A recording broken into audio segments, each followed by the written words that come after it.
Hey guys, my name is Dice Rollin, and today I have a rather special movie for us to take a look at. It's an indie film that was released on DVD and VOD just yesterday. The director of the film, Mr. Dylan Reynold, contacted me and asked me if I wanted to review it, and he gave me early access to do so. Special thanks to him for giving me the chance to look at his movie, and make a review on it. So without further ado, this is 420 Massacre.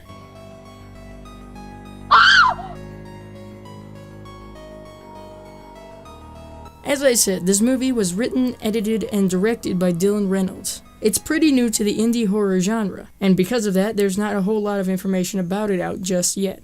The movie starts off with two guys hiking through a Nevada-esque desert/forest in search of the holy grail of weed. However, they quickly find out that it's not a wise idea to take from someone else's stash, when the brains of the operation is killed by the terrifying Bushman. We're then introduced to a group of friends played by Jamie Bernadette, Vanessa Rose Parker, Stacey Danger, Justine Wachsberger, and Marissa Pistone. And I can only hope that I pronounced those names correctly. They're on their way to camp in the woods to celebrate Jess's birthday, when Ranger Rick arrives to play the part of the somewhat creepy and foreboding character. He tells them to follow the standard camping rules of the area, and to avoid messing with any pot farmers' crops, which is some decent advice, honestly.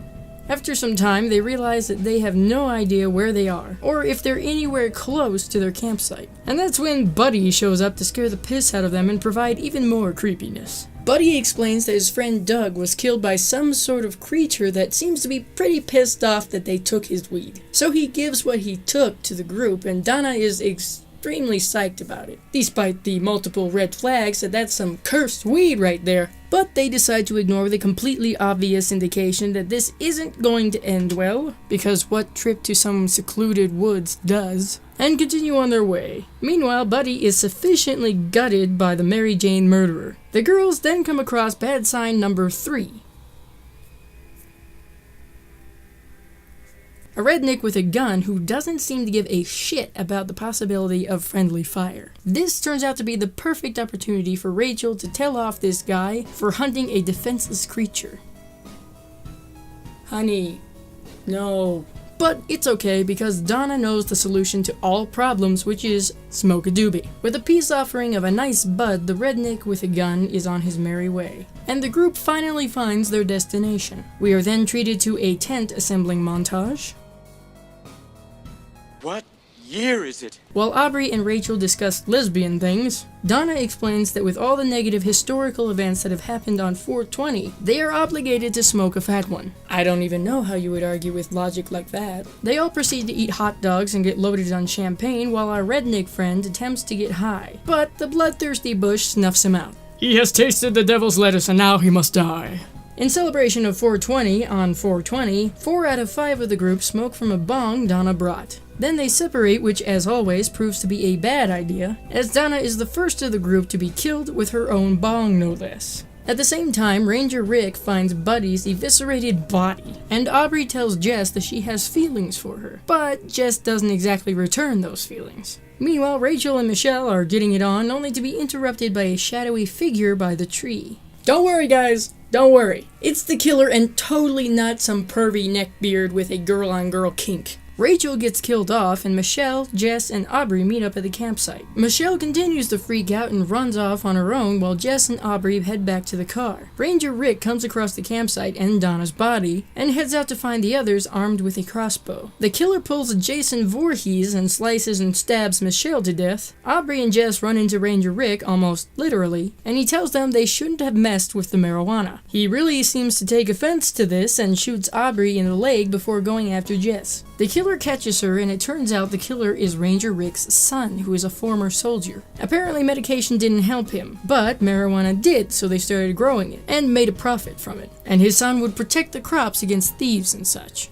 They kill Aubrey, and Jess frees herself by using her self-defense knowledge to escape. And surprise! The redneck isn't dead, just utterly blind. He tells Jess his gun is back at his campsite before the killer stabs him to death, and in turn, Jess does the same for him. Rick catches Jess at the edge of a pretty steep cliff, and tries to push her off, but she stabs him in the neck. The killer appears having only been wounded and mourns his father's death, by decapitating him. He then attempts to kill Jess, who shoots him multiple times with Rick's crossbow. It almost looks like he'll succeed in killing Jess until he finally succumbs to his wounds, and literally keels over. And with that, the credits roll with Jess finally smoking a joint, which, to be honest, after all that, I'd do the same.